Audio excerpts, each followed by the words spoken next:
back. Some of you may say that's not such a good thing.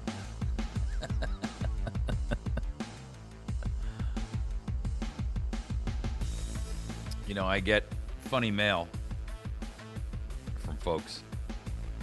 I get email, and once in a while somebody will, mail a donation to our post office box. And they'll send a little letter or something with it. And one of the comments that I like the best, which is kind of, a reverse compliment, if you will, but I always want to look at it with a critical thinking eye and say, wait a minute now. And they mean it well, and they mean it in the right spirit. And generally the comment is, and I'll have to paraphrase it because there's so many variants on it, but I have a hard time listening to you because I'm either, if I listen in the morning, I'm angry all day, or if I listen at night, I'm an insomniac because I'm so angry I can't sleep. There's two sides to that coin. One is it's a heck of a thing to go through life knowing that every person you touch is angry, and you made them that way. By the flip side of the fence, or the other side, the truth is that that means I'm doing something right. They're not mad at me.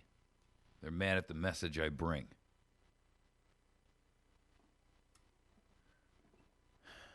And I look at it and I say, if what it takes for America to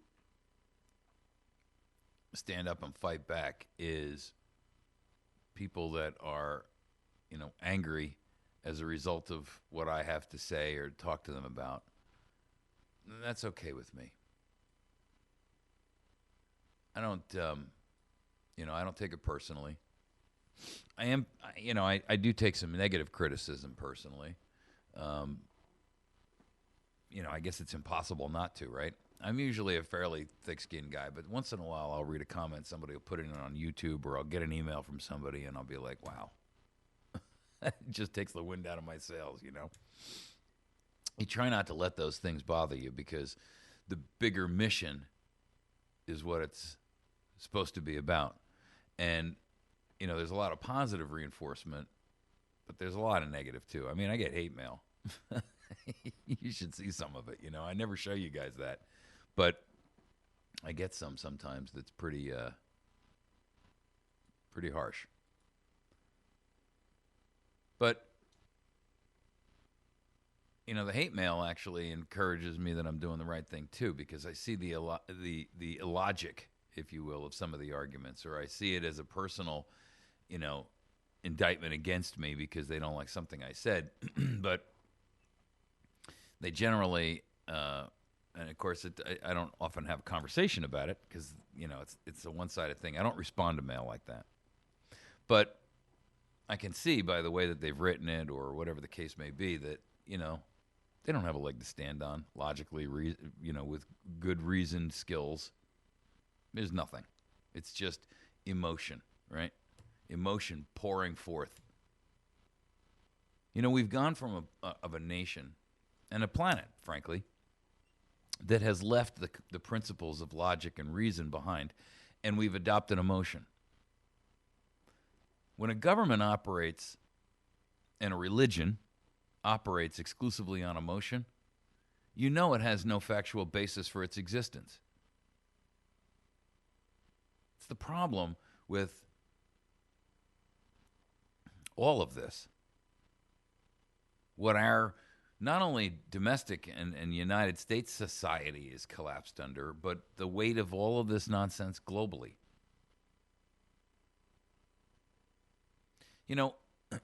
Everybody wants to belong to something bigger than themselves. Everybody. It's a human thing. We all want something bigger than us to be a part of. And, some people fill it with, some people fill it with drugs and alcohol. Some people, because there's this void, right? It's a void that's in our lives. Some people fill it, with religion. Some people fill it with politics. Some people fill it with just nonsensical apathy. In other words, they're never willing to, or the apathy of never being willing to look inside and be introspective. When I was a younger guy, I used to, I lived with a woman for a while who was a person who would never, ever could be in a room by herself. Because it meant that she had only one person that she could have a conversation with. And that was not acceptable. People who, must constantly have outside stimulation in their lives. They always have to have a television on or a radio on. They can never just sit quietly because they don't want to think. They don't want their mind to be drawn inward. It's a dangerous way to live your life. One, you never really get to know you. And two, you can't possibly hear the inside small voice over the din of all of the, all of that noise around you that stimulation around you that you've desired to have, just to drown that specific voice out.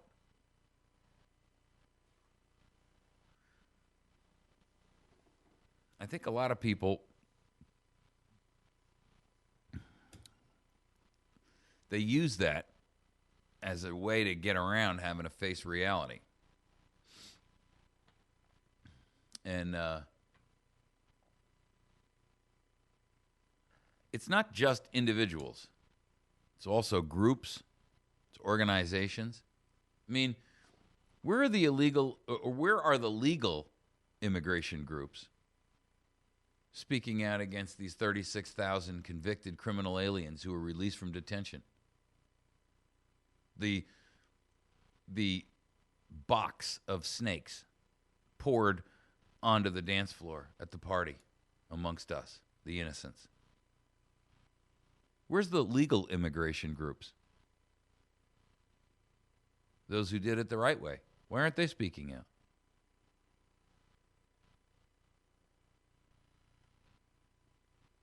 Where's the moderate Muslim groups speaking out against what's going on with that Boko Haram and the kidnapping, and God only knows what kind of brutality to those 300 young girls?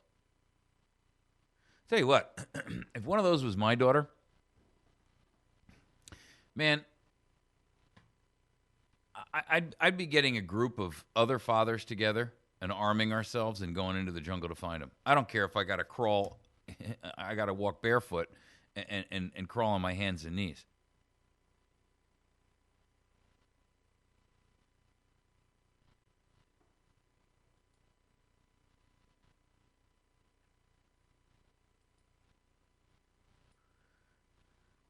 This segment is about the United States Postal Service and $100 billion in the red. But it's also about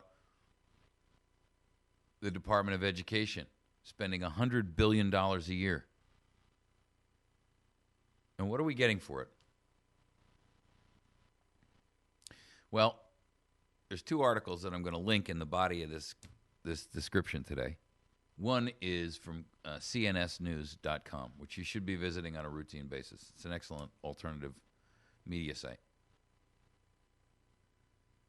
And they got a hold of a report, which the National Center for Education Statistics, in 2013, they pulled the numbers for the Washington, D.C. schools, which spend a whopping, stunning $29,350 per student during the 2010 to 2011 school year.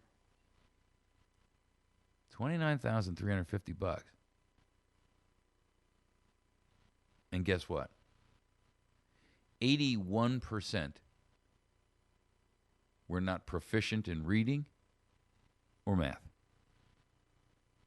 81%.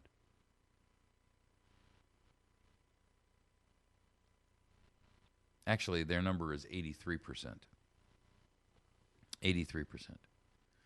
83% were not proficient in reading, and 81 were not proficient in math. Almost the same number.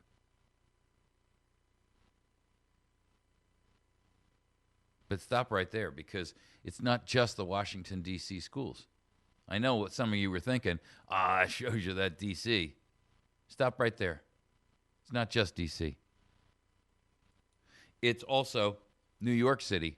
In fact, I talked to you about a report that came out probably a year ago. In New York City, 80% of the students who leave high school have to take remedial reading and math courses just to get into community college. We're not talking Ivy League here. We're just talking about community college. 80% of the students in leaving schools in Manhattan have to take remedial studies for reading and math just to get into a college that is, for all intents and purposes, not much more than an elevated high school.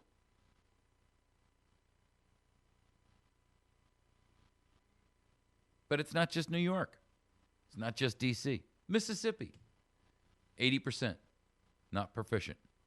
Alabama, 80% not proficient. And the list goes on and on and on.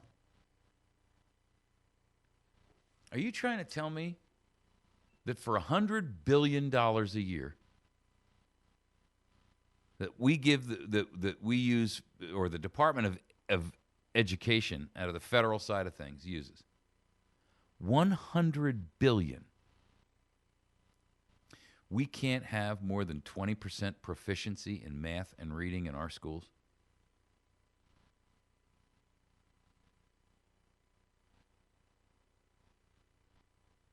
You see, I dare say that even if we spent $1 trillion, we wouldn't get more for our money. Because the goal of these people, with their Common Core now, it's just another way to phase in the next layer. It's gonna continue to make things even worse.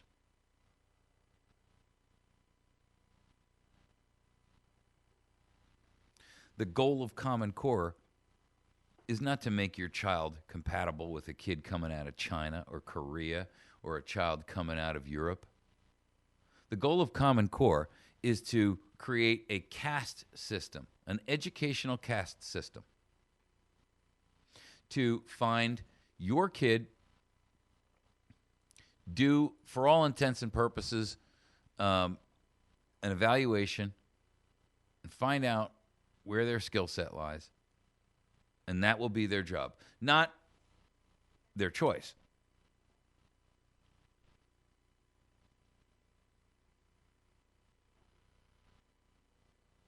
Well, some people are only suited for, it's not your choice to make that decision for them. And I got to tell you, just because somebody's well suited for one kind of work or another doesn't mean that they cannot change and migrate over time and become something better. And honestly, I'm a firm believer that everyone, I don't care how humble your prior education or your beginnings or or how dysfunctional your home life is. I mean, who is anyone, whether it's society or government, to dictate the rules that there's a ceiling over you and you're only fit for this box?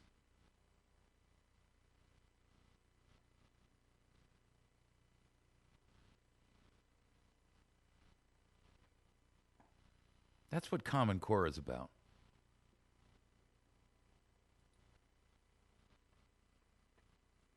all of this money we're spending, the post office is $100 billion in the hole. $100 billion? I mean, you got to be kidding me. How can that be possible? How can one agency, which is supposed to operate at a profit, be $100 billion in debts? Now, I get it. You know, Congress plays this game where they strip money from the post office and all that kind of nonsense.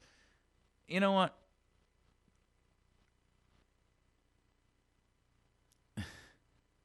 That's not an excuse.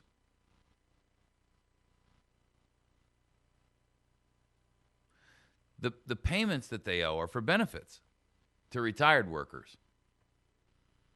And, you know, I found an article and I posted it on our site and on Facebook and all that stuff about a CBS article about how these people were complaining that the post office is, you know, not delivering their mail, and that they found a bunch of mail thrown in the trash, literally in a garbage can, right? The post guy just took it and threw it all in a trash. But nowhere in this article or in the news story, and this was done by CBS out of Pittsburgh, but nowhere did they mention, I mean, they mentioned the outrage of mail being thrown in the trash, but nowhere did they mention the outrage of the post office being $100 billion in debt. Now, I got to ask you something. Which of those two is a bigger story? Let's see. They found a postal guy who was throwing mail in the trash.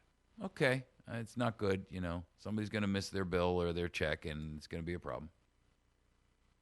Or the post office is $100 billion in the hole, and nobody knows what to do about it. Which is the bigger story? I mean, you got to be kidding me. $85 billion is unfunded liabilities for benefits, including their retirees' health, pension, and workers' compensation liabilities. And $15 billion is borrowed and outstanding from the U.S. Treasury. And they've hit the statutory limit. So in other words, they're not allowed to borrow anything above this $15 billion. That's the legal limit that they can borrow.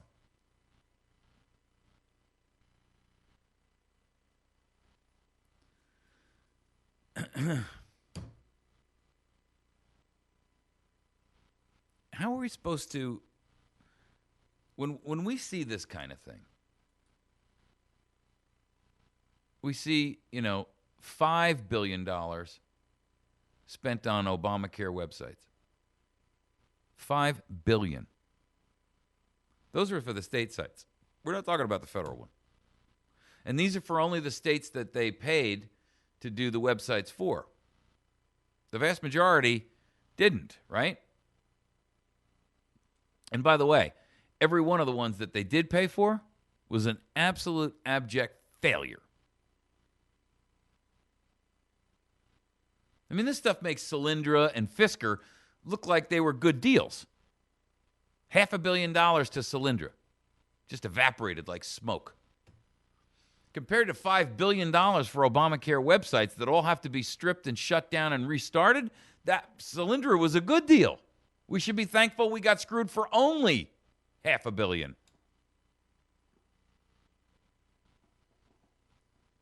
This is all money being spent to ensure your dependence and your enslavement. Your school systems, the Postal Service, all these state and federal agencies, creating a spider web of tracking and monitoring, databases, tracking your purchases and and what you own, tracking your health care, your records, where you work, how much you make, what you communicate about, who you talk to, what's your circle of friends, what's your circle of influence. All of it has a sinister intent. No one who's intellectually honest at this point can deny that. Your school systems are doing everything they can to ruin your children. At $30,000 a student and 83% can't read, what other conclusion could there possibly be?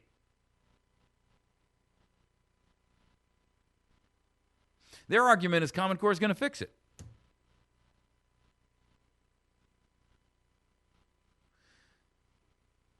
We're in this problem because of the last Common Core-esque solution they had. And the one before that, and the one before that, and the one before that, and the one before that. All of this tracking and monitoring and control over us, all of it is sinister. All of it is nefarious. To keep you safe, you're told. What's your safety worth? Need I remind you of the phrase? And I read it to you earlier, but I'm going to read it to you again. What is it that gentlemen wish? What would they have? Is your life so dear or your peace so sweet that you would purchase it at the price of chains and slavery?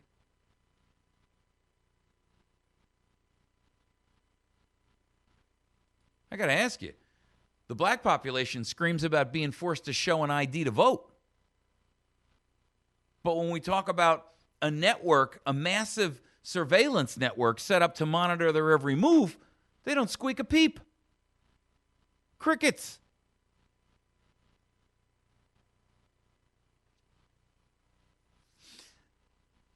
In order to get Obamacare, you've got to be virtually strip searched just to see a doctor. Where's the screams of outrage?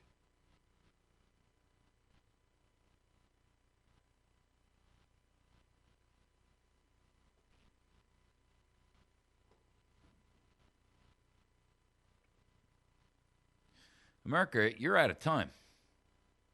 And I've been talking about this for 3 years now.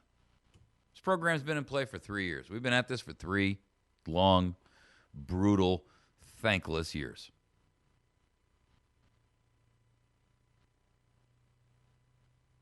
And I can tell you that the level of criticality that it's reached in that period of time, holy smoke.